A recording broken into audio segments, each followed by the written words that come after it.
Cop punches black veteran, puts him into a coma, not knowing who his son is. It was summer in Chicago, the air hot and stifling as usual. The golden rays of the sun shone down on the busy street where people hurried along, each preoccupied with their own work. James, a tall man with a full white beard, walked slowly along the sidewalk. Though over 60 years old, he still carried himself with strength and vitality. He was a veteran, having served in the United States Army for many years, fighting on the brutal battlefields. After leaving the military, James lived a simple, peaceful life. Every afternoon, he would walk along familiar streets to enjoy the fresh air. Despite his age, he maintained this habit as a way to relieve stress after a long day. Today, he was walking down a street he had known for years. A sense of calm and ease surrounded him as everything around him remained the same. Cars speeding by, people rushing to work, and the bustling sounds of the city. But what he couldn't anticipate was that an unexpected encounter was about to completely change his life. As James crossed an intersection, suddenly a police car pulled up right in front of him. A young officer, dressed in full uniform, stepped out of the car. He looked at James sternly and ordered him to stop. The officer claimed that James was walking in the wrong area, not following the designated crosswalk. But in his mind, a question arose: what did I do wrong? James, maintaining his calm, tried to explain that he was just walking as usual, not doing anything illegal. But his calmness didn't help. The officer was not listening and began raising his voice, demanding James show his identification. The situation grew more tense as people around them started paying attention to the conversation. James felt confused. "I'm just an old man walking home," he thought. But this was unlike the previous times when he was just another pedestrian. The officer continued shouting, showing no sign of stopping. A strange feeling of unease settled over him, dashed suspicion. Am I being treated differently because of my skin color? He wondered. Everything happened quickly and uncontrollably. The tension in the air grew, and James could only stay calm, trying not to let his anger show. But then, the unexpected occurred. The officer raised his hand and punched him hard in the face. The powerful punch sent James to the ground, his head slamming into the sidewalk. People around them were stunned, standing by without intervening. Some took out their phones to record the video, but no one dared to approach to help. In an instant, James lost consciousness and lay on the ground in a coma. Silence enveloped the street. Cars continued to drive by, but no one stopped to help the man lying motionless on the sidewalk. So, a simple encounter, just a few steps on a peaceful afternoon, became the beginning of a series of events that no one could have foreseen. The blaring siren of the police car cut through the noisy space of Chicago. The young officer, who had asked James to stop, still stood upright, his gaze as hard as a rock. He seemed to have no sympathy for the elderly man in front of him. The officer spoke in a flat, emotionless tone. "You are walking in the wrong area. Show me your ID." James, although somewhat confused by the unexpected situation, tried to stay calm. He had been through many hardships in life, brutal battles, but he had never felt treated this way. He slowly pulled his wallet from his coat pocket and handed over his identification. "I am just an old man walking home," he explained in a calm tone, but received no response from the officer. But the young officer didn't stop. He looked at the ID, then back at James with a suspicious glance, his brows furrowed as if displeased with the explanation. "Do you think you have the right to wander the streets without a reason?" The officer's voice grew cold and sharp. James couldn't understand why the situation had escalated to this point. The atmosphere began to heat up. A few passers-by stopped, but they just stood back, watching James and the officer without daring to intervene. The silence of the crowd made the situation even more tense. The officer continued to question James with a barrage of rapid-fire questions. Each question felt like an arrow being shot, making James more and more confused. But it wasn't just James who felt anxious. The young officer began to lose his patience as well. It seemed like he thought James was just an ordinary black man, nothing special, and could easily be pushed around. "Do you have any papers to prove why you're walking?" the officer continued, his tone nearly reaching its peak. James started to feel the unfairness. He was a veteran, someone who had dedicated his whole life to serving the country, but now he was being treated like a criminal. Anger surged inside him, but he still tried to stay calm, not wanting to make things worse. However, when James protested, saying that he was just an old man heading home, the young officer had no more patience left. A clear shift in his expression occurred, from suspicion to anger. And suddenly, without warning, the officer raised his hand and punched James hard in the face. The punch landed like a lightning strike, causing James to fall immediately. The people around them froze, not daring to move. The noisy sounds of the city seemed to vanish, leaving only the pounding heartbeat of the witnesses. One single, powerful, and unexpected punch sent James off balance, crashing to the ground with his face slamming into the sidewalk. Blood began to flow from his mouth, and he could no longer respond. The officer stood there, watching James lie motionless. He didn't realize that he had just attacked a man who had devoted his whole life to the country. In the meantime, the crowd did not dare approach. The only sounds were the hurried footsteps of passersby. Phones were raised, but no one actually intervened in the situation. No one knew that this event would not just be a simple conflict between a police officer and a citizen. It would mark the beginning of a dramatic chain of events, as the truth slowly emerged, and those involved would never expect the consequences this encounter would bring. After the powerful punch, everything became silent, only the sound of pounding hearts echoing in the minds of the witnesses. James lay motionless on the ground, his face covered in blood, his limbs too weak to move. The officer still stood there, not saying a word, just looking at the elderly man lying beneath him.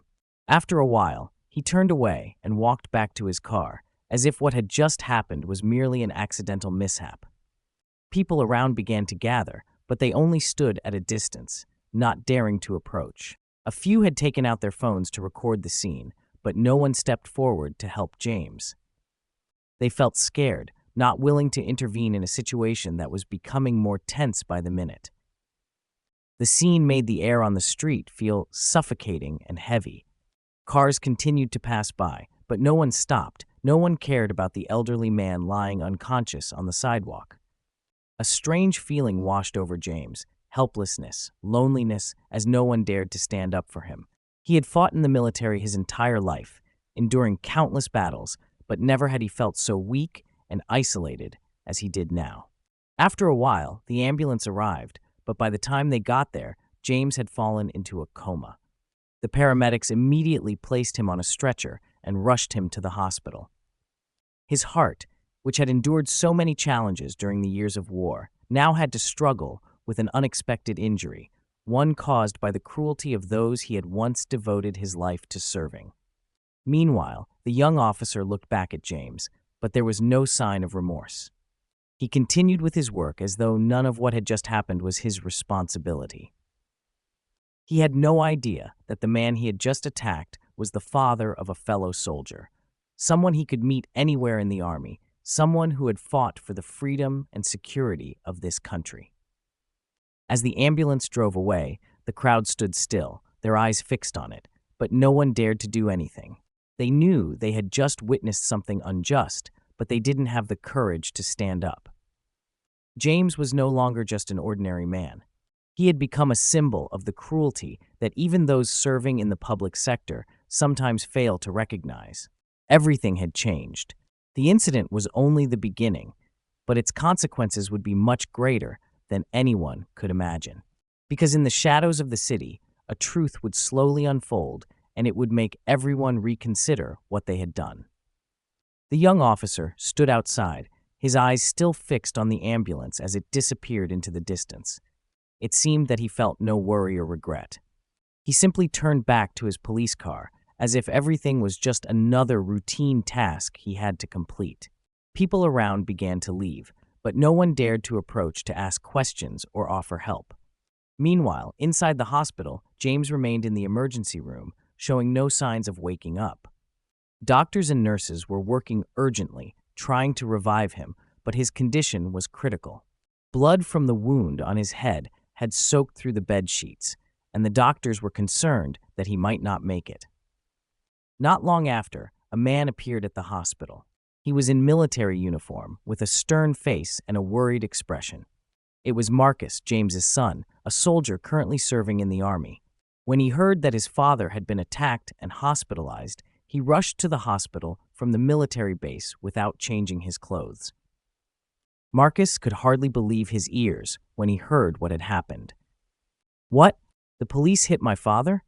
Why? He didn't do anything wrong," he exclaimed, his voice full of anger. He thought it was just a misunderstanding, but when he arrived at the hospital and saw his father lying in the emergency room, he realized how serious the situation was. James, the father he loved, was now in critical condition, and there was no certainty whether he would wake up. Both Marcus and his comrades could not understand why a veteran like James was treated this way. They couldn't believe that a police officer could act so brutally towards someone who had dedicated his life to the country. But the more Marcus investigated, the more he realized this wasn't just a misunderstanding. The young officer seemed to have no idea who James was. He didn't know that the man he had just attacked was a veteran who had fought on brutal battlefields. When Marcus spoke to witnesses, he became even angrier as they recounted the event. None of them knew about James' past. They only saw an elderly man walking down the street who was asked to stop by the police and then beaten. Marcus felt as if a slap had been dealt to his dignity, as no one recognized the worth of his father, not even those working in law enforcement. With each story told, Marcus grew more determined to get to the bottom of this. But what worried him even more was that the young officer had no idea who the man he had just attacked was. He didn't know that James was the father of one of his fellow soldiers and that Marcus was his son. Things became more complicated when Marcus realized that, no matter how hard he tried, the truth about his beloved father was being kept hidden in the shadows. The officer had no recognition, and all he did was follow orders as part of a normal workday. But for Marcus, this was not a normal situation. This was the life of his father, the sacrifices he had made, and he would not let this injustice go on without fighting back. Meanwhile, the young officer had no idea that his actions had sparked a huge wave. A story that he could never have imagined was beginning to unfold, and this truth would force everyone involved to face consequences they could not avoid. Marcus could not sit still. The feeling of unease, anger, and worry rose within him. With every passing minute, he felt like he was losing the chance to save his father. James' condition was still not improving, and the doctors had said that if he did not wake up within the next 24 hours, his chances of recovery would be very low. Marcus couldn't bear his sense of helplessness as everything slipped out of his grasp. He decided to go straight to the police station to confront the officer who had attacked his father. "I can't just watch my father die and do nothing," Marcus thought. He knew that if he wanted to find the truth, he had to face the officer directly. When Marcus arrived at the police station, he asked to meet the officer involved in the incident. But things weren't as simple as he thought. The young officer he was looking for didn't appear immediately. From the attitude of the other officers, Marcus could sense that something was wrong. They didn't seem scared, but they appeared hesitant when talking about the officer. A middle-aged officer who was working with him looked at Marcus with a serious expression and gently said, "You shouldn't approach him like this. It is an incident beyond our control, but we need to wait for the investigation results." However, Marcus could not wait any longer. He just wanted answers immediately. If he wasn't a soldier, who would he be? Marcus snarled, his eyes red with anger. "My father is someone who has dedicated his life to the country, and you treat him like this? Do you think you have the right to do that?" The middle-aged officer didn't say anything. He just silently looked at Marcus. But then, he lowered his head and finally sighed. "Actually, you do not fully understand the story. That young officer, he doesn't know who your father is." The words left Marcus stunned, but he couldn't believe what he had just heard. At that moment, everything began to make sense. The officer wasn't a bad person. He was just a young man, new to the job, and unaware of the history of the people he was serving. He was simply following orders and did not realize the consequences of his actions. Marcus felt as though he had been struck by a shock. The reason his father had been beaten wasn't because he was a criminal or because he had done something wrong. It was simply because the officer did not know who he was. The feeling of humiliation grew stronger within Marcus. At the same time, an internal investigation was launched into the incident. Witnesses began to come forward, providing information that revealed truths Marcus had never imagined. But Marcus's comrades, those who knew James well, were also working to uncover the truth. They couldn't let a veteran like him be treated so poorly. They couldn't let a silent warrior be forgotten and trampled by thoughtless people. When Marcus returned to the hospital, he realized that the real battle had just begun. His father was still unconscious, but the fight for justice for him had erupted. Marcus was determined not to let this incident fade into obscurity. He would confront those responsible, and he would not stop until his father received justice. The truth was slowly coming to light, and this battle would not just be Marcus's, but also the battle of those who had fought and were fighting for justice, for the rights of veterans like James. This battle would change everything. Marcus could no longer tolerate the silence from the police. He went to meet his father's comrades, fellow veterans, to discuss how to proceed.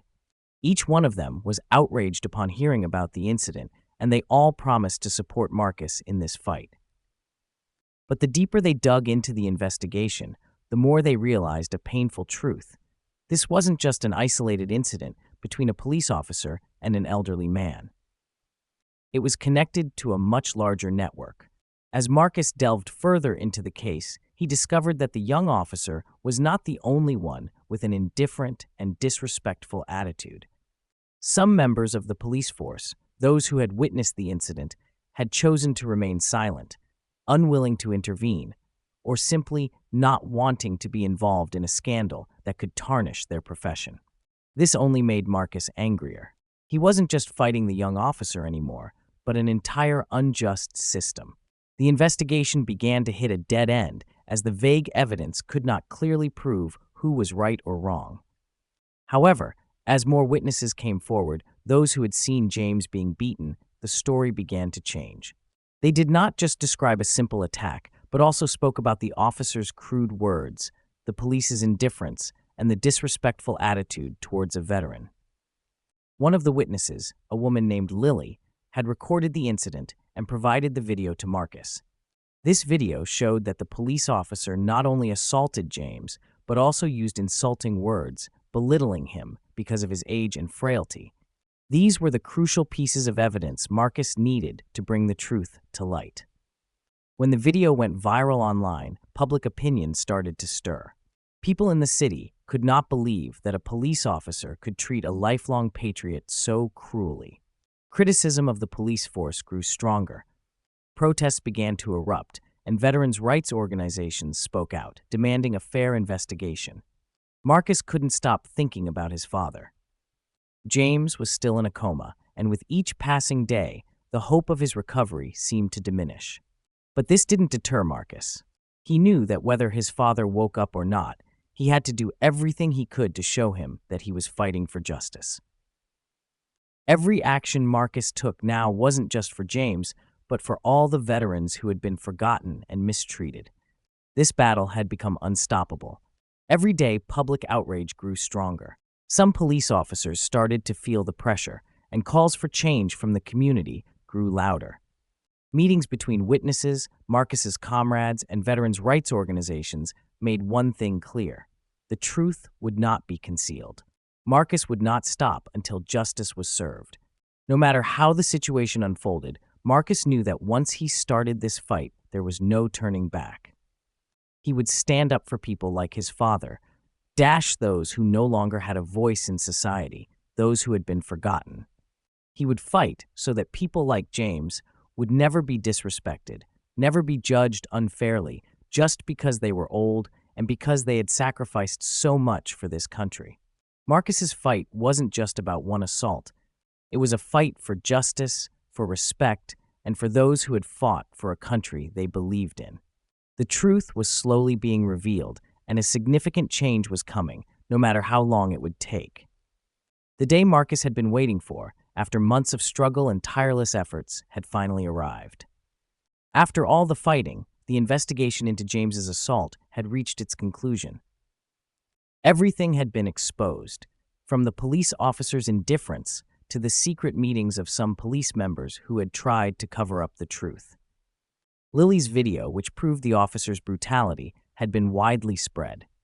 The community had spoken out strongly, and veterans' rights organizations continued to call for a fair investigation. But Marcus knew that even though people were speaking out, the battle was far from over. Over the past weeks, the tension between the community and the police force had escalated. Everyone knew that something needed to change, but could they change a system that had existed for so long and had grown accustomed to injustice? In the emergency room, James still lay there, still unconscious. The doctors said his condition had become critical, but Marcus refused to give up. He couldn't let his father pass without a shred of justice. He couldn't let his father become just another number in a system that had forgotten too many. The emergence of information from other witnesses, rights organizations, and support from the community ultimately turned the investigation into a major turning point. The young officer who had attacked James was suspended and faced charges of misconduct and abuse of power. This was not just a victory for Marcus, but for all those who had stood up for justice.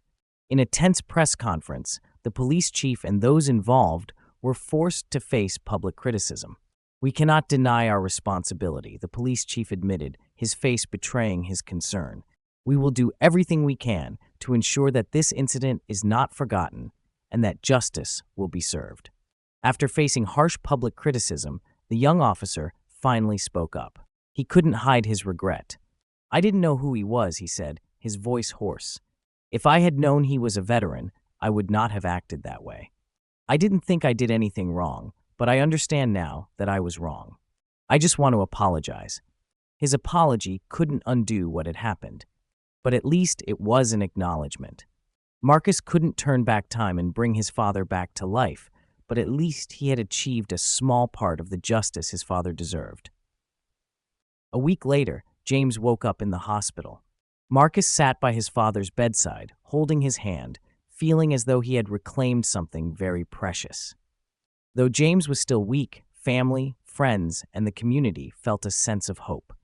This was not just about James's recovery, but about restoring faith in justice and human rights. In the end, Marcus understood that his fight didn't end there.